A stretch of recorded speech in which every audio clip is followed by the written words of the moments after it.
see those who wish to vote to remove that freedom. The vote is unanimous. Oxford City Council takes away the freedom of the city from Aung San Suu Kyi. But the councillors say they are doing so with heavy hearts and regret. We're not naive. We don't think it will change things. It's a complicated situation, and we acknowledge that.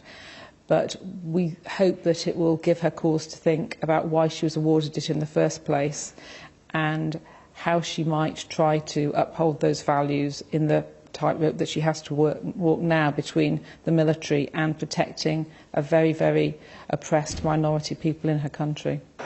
Aung San Suu Kyi studied in Oxford in the 1960s. She fell in love, she raised a family here. And when she returned 5 years ago to receive the freedom of the city, she spoke of her happy life here. During her most difficult years, Aung San Suu Kyi says she was upheld by memories of Oxford, that this place taught her the value of humankind, a place where no one discriminates against anyone else. Well, now the city that is close to her heart is turning its back on her. And it's not just Oxford. At the LSE, the London School of Economics, most of these students were not even born when Aung San Suu Kyi was made honorary president back in 1991. But following this debate earlier this month, they voted to remove her title.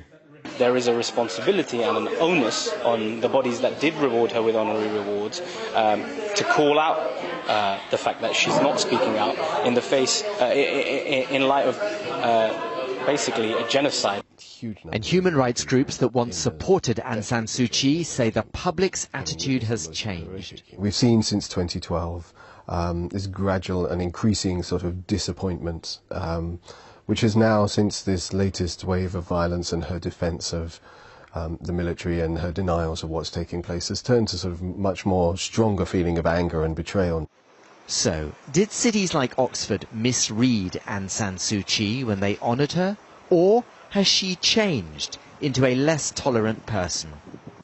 In her own words, "I am no different now to the young student who was at Oxford, but also I am different because I've had to face different experiences." Barnaby Phillips, Al Jazeera, Oxford.